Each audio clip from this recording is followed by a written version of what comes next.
Tu sais nager? Bien, car tu vas voyager vers l'endroit le plus profond de l'océan Pacifique. Mets tes palmes. Le fond le plus abyssal de la fosse des Mariannes t'attend. Maintenant, entre dans l'eau. Vraiment, allez! Très bien. 30 cm sous l'eau. C'est la profondeur à laquelle tu peux nager sans équipement, comme un masque par exemple. Hé, regarde, ce doit être des touristes. Ou bien des baleines. 3 mètres sous l'eau. C'est un peu plus profond que les piscines publiques ou les plages des États-Unis. Tu peux voir des poissons colorés et même du phytoplancton qui se nourrit des rayons du soleil. 8 mètres de profondeur. C'est à ce niveau que se trouvent les fondations de la ville flottante de Venise, en Italie.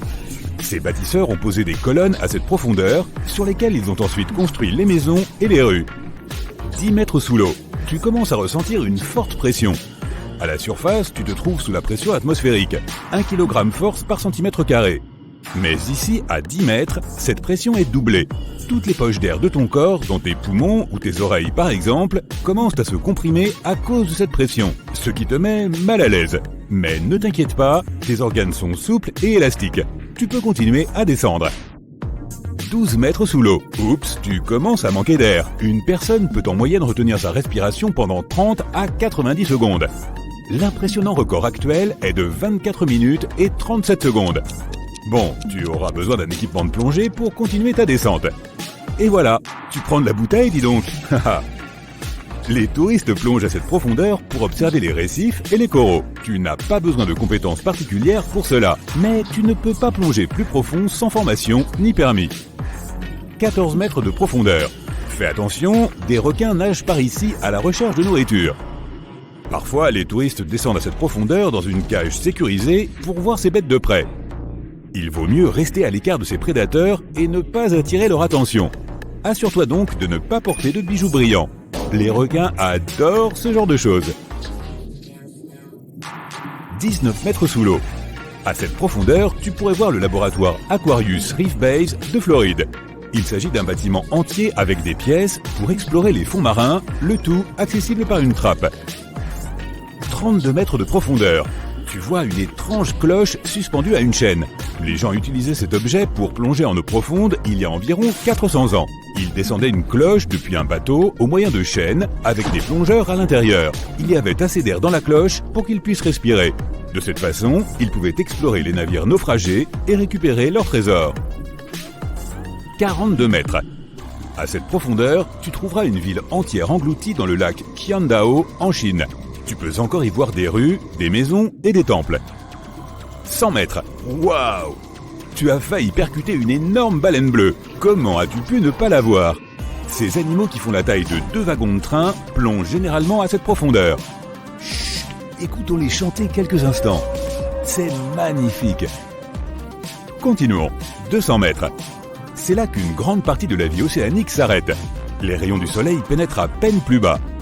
Au-dessous, il n'y a plus que des poissons très étranges comme cette baudroie que tu vois là. S'ils sont si bizarres d'aspect, c'est parce qu'ils ont dû s'adapter à la haute pression qui règne ici. 214 mètres sous l'eau. Après ça, tu ne verras plus un seul humain sans équipement de plongée. Cet homme détient le titre de l'homme le plus profond du monde, car il est le seul à avoir réussi à atteindre une telle profondeur. La pression de l'eau sur son corps à ce niveau était 20 fois supérieure à celle qu'on trouve à la surface. 300 mètres. C'était quoi ce bruit? Oh là, un sous-marin! C'est la profondeur maximale à laquelle ils peuvent descendre. Certains d'entre eux peuvent atteindre une vitesse de 42 km/h. Fait amusant, une autruche peut courir 2 fois plus vite, mais elle ne sait pas nager. 332 mètres. Tu peux dire au revoir à ce plongeur, tu n'en verras pas au-delà de ce point. Le record du monde a été établi dans la mer Rouge. Il n'a fallu que 12 minutes au plongeur pour atteindre cette profondeur. Mais il lui a fallu 15 heures pour revenir à la surface, afin d'éviter l'accident de décompression. Alors maintenant, tu enfiles ta combinaison de plongée profonde. Elle est complètement étanche et tu ne sentiras pas la pression incroyablement forte de l'eau sur ton corps. 443 mètres. Si tu mettais l'Empire State Building dans l'eau, son extrémité se trouverait ici. Et toute la moquette à l'intérieur serait mouillée. 700 mètres sous l'eau. La pression de l'eau ici est 70 fois plus élevée qu'à la surface. Les parties en plastique souple de ta combinaison ne peuvent pas résister à ce genre de pression.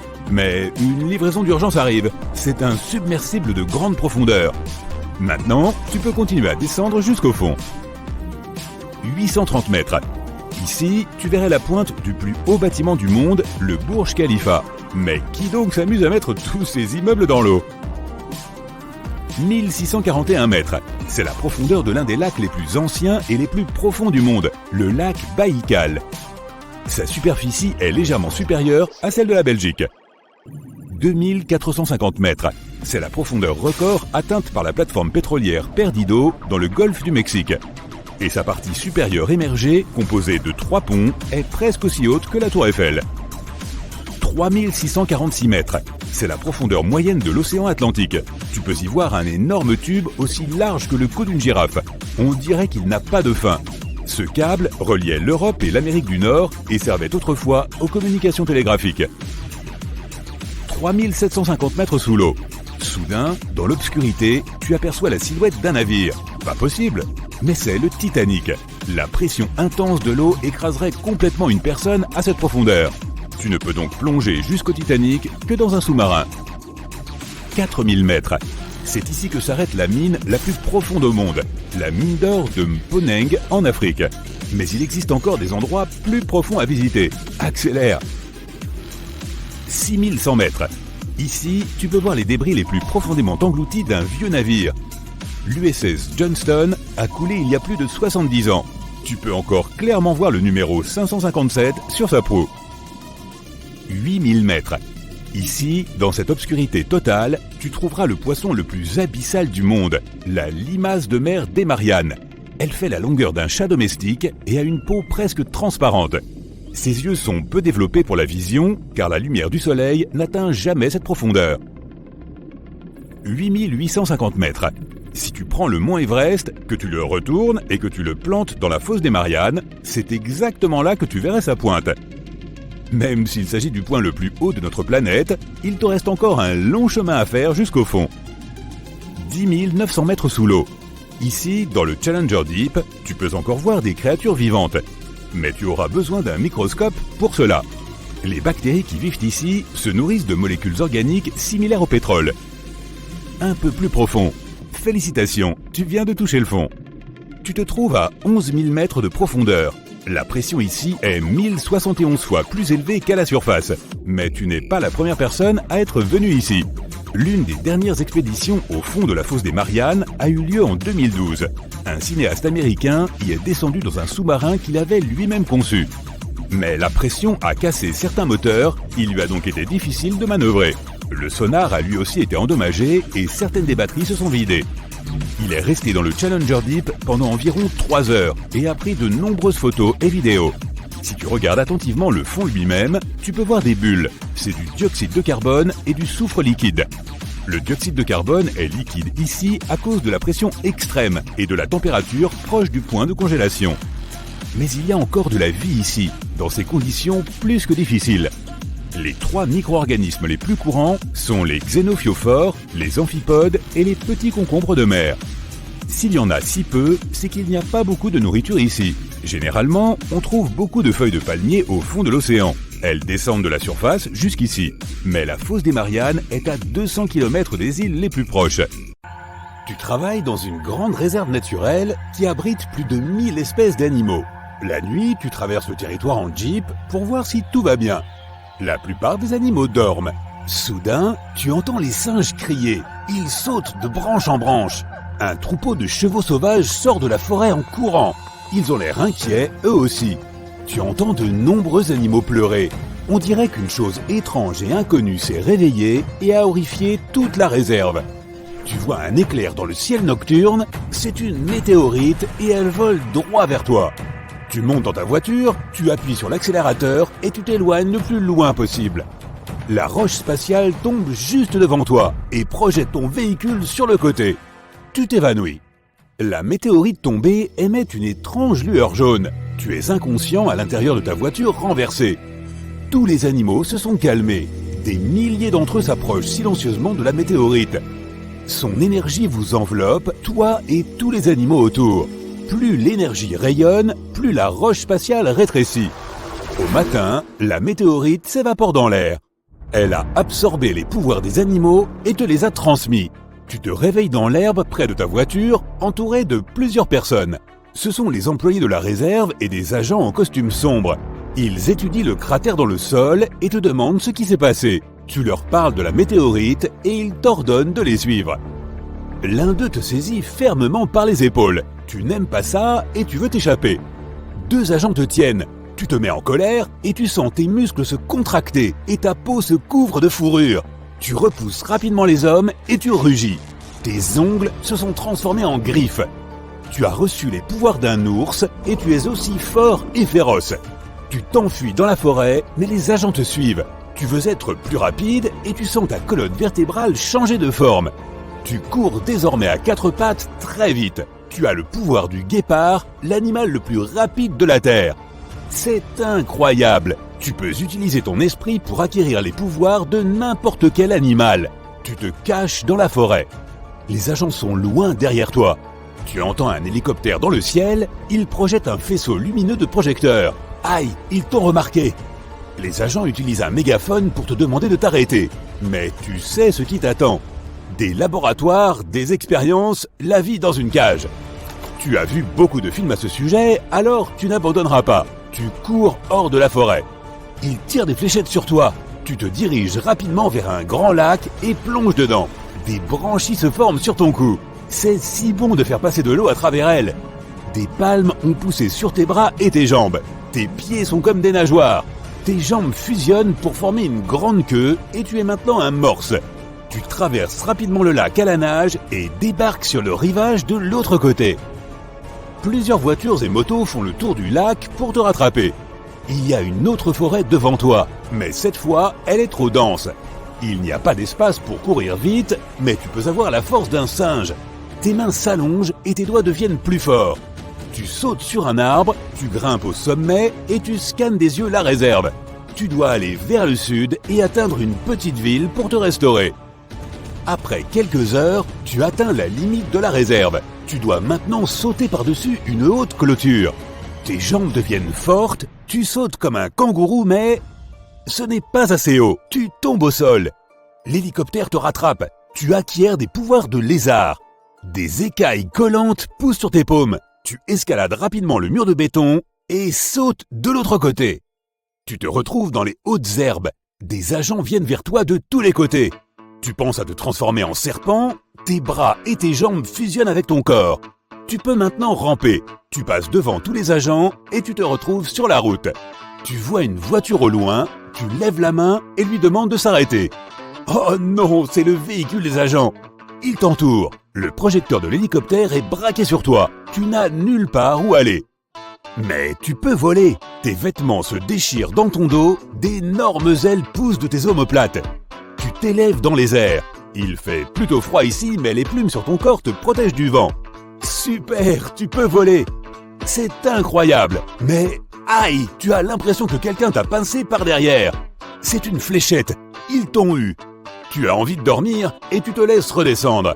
Tu fais un atterrissage brutal près d'une petite maison en bois. Des agents courent vers toi. Tu acquiers les pouvoirs d'un autre animal et tu t'évanouis. Les agents fouillent la maison mais ne te trouvent pas. Peut-être que la fléchette avec le somnifère n'a pas fonctionné sur toi. Après quelques minutes, ils repartent. Pendant ce temps, tu dors paisiblement contre le mur de la maison. À la dernière seconde, tu as réussi à acquérir des pouvoirs de caméléon. Tu as fusionné avec le mur et es devenu invisible. Tu dors encore quelques heures. Le soleil se lève. Une Jeep rouillée s'arrête dans la cour. Un vieil homme et un chien en sortent. Le chien court vers toi et commence à te lécher le visage. Le vieil homme se rend compte qu'il y a une personne invisible devant lui. Tu reprends tes esprits et tu racontes au vieil homme ce qui t'est arrivé. La première chose que tu remarques, c'est une sensation de lourdeur enveloppante, comme si tu dormais sous une couverture douce mais lestée. C'est agréable et tu n'as pas l'énergie de faire quoi que ce soit, mais tu parviens à trouver la force nécessaire pour déplacer cette couverture. Tu ouvres les yeux et... c'est bizarre. Il y a tout autour de toi comme une lueur bleue. Tu veux te frotter les yeux et tu découvres que tu as des tentacules à la place des mains. Et si on sautait la partie où tu es terrifié, tu n'arrives pas à croire que tu t'es transformé en kraken. Après quelques jours d'horreur existentielle, de panique et de folie furieuse, tu te calmes enfin. Maintenant, essayons de savoir ce que ça fait d'être le monstre le plus terrifiant des océans. Cette couverture lourde, c'est la pression de l'eau. Elle est colossale à la profondeur où tu vis caché. Peu d'êtres vivants peuvent la supporter. Emmène une voiture à cette profondeur et elle se disloquera immédiatement sous cette masse énorme. Mais tu es le Kraken. Tu es plus puissant que n'importe quelle voiture. Ton corps ne se rompt pas dans de telles conditions. Ta peau élastique et épaisse peut supporter la pression la plus forte et tes muscles robustes te permettent de te déplacer sans problème. Et cette lueur bleue alors? Tu te trouves à une profondeur où la lumière du soleil ne pénètre qu'à peine. À cause de la pression de l'eau, tu ne sais pas vraiment où est le haut et où est le bas. Mais heureusement, tu as des yeux immenses qui, comme les lentilles d'un télescope, parviennent à capter la lumière qui vient de la surface. Une personne ordinaire ne verra qu'une obscurité opaque à cette profondeur. Mais tu as un dispositif de vision nocturne intégré à tes yeux, et donc tu vois cette lueur bleue. Il n'y a presque rien si proche du fond de l'océan. Il n'y a que du vide, infini et lourd. Tu vois quelques poissons et des épaves de navires. Les créatures marines que tu croises ici sont plutôt étranges. Voici des poissons pêcheurs, et là, toutes sortes de calmars transparents. Ici, les calmars géants sont tes seuls amis, et tu es comme un roi pour eux. En général, on s'ennuie pas mal au fond de l'océan. On dort et on mange, c'est à peu près tout. Et si tu nageais un peu plus haut pour voir ce que tu peux te mettre sous la dent? Tu t'élèves et l'eau autour de toi s'illumine peu à peu. Il y a de plus en plus de soleil par ici. Et tu rencontres enfin d'autres habitants océaniques. Les tortues, les requins, les poulpes et les raies s'enfuient dès qu'ils te voient. Mais pas les méduses. Tu ne les inquiètes pas. Tu cherches quelque chose à manger et tu remarques un banc de poissons. Super, ton déjeuner est prêt. Après avoir mangé, tu traînes un peu, t'amusant à faire peur aux poissons et aux dauphins. Ces tentacules si agiles sont vraiment géniales. Et tu en as 10. Il t'est impossible d'exprimer ce que tu ressens. Chacun de tes doigts est devenu immense. On dirait des queues de billard. Et c'est incroyable. Quand tu étends tes tentacules, ils deviennent aussi longs qu'un Boeing. Et puis il y a toutes ces ventouses dessus. Tu peux attraper n'importe quoi, si fermement qu'aucune créature ne peut t'échapper. Et grâce à tes nouveaux bras, tu nages vraiment très vite. D'abord, tu les disperses, puis tu les réunis et ils te propulsent en avant. Les puissants courants d'eau que tu crées en te déplaçant éloignent tous les autres poissons. Tu remarques une baleine bleue. C'est le plus grand mammifère du monde. Mais à côté de toi, elle ressemble à un chiot. Alors tu nages, tu manges, tu fais peur aux poissons et aux autres créatures marines et... c'est tout. Ta vie est plutôt morne. Combien de temps cela va-t-il durer? Une centaine d'années? Un millier? Tu veux t'amuser un peu, alors tu montes jusqu'à la surface. Et là, le vif éclat du soleil t'éblouit. Tu essaies de t'y habituer. L'eau est calme, il n'y a pas de vent. Tu regardes autour de toi et tu remarques un minuscule point droit devant. Génial! C'est un grand bateau de pêche en bois et avec des voiles. Tu vas enfin pouvoir t'amuser.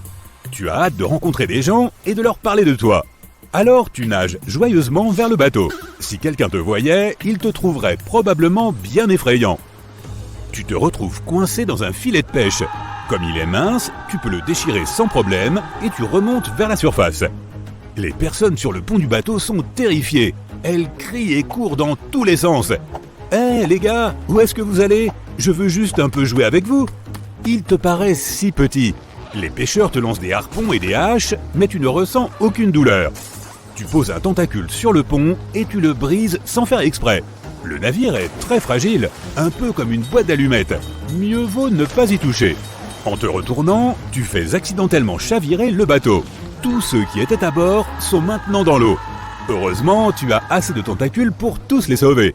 En attrapant les pêcheurs, tu lis l'horreur dans leurs yeux. Il y en a même un qui s'évanouit. Tu remets le bateau sur l'eau et tu aides tout le monde à regagner le pont.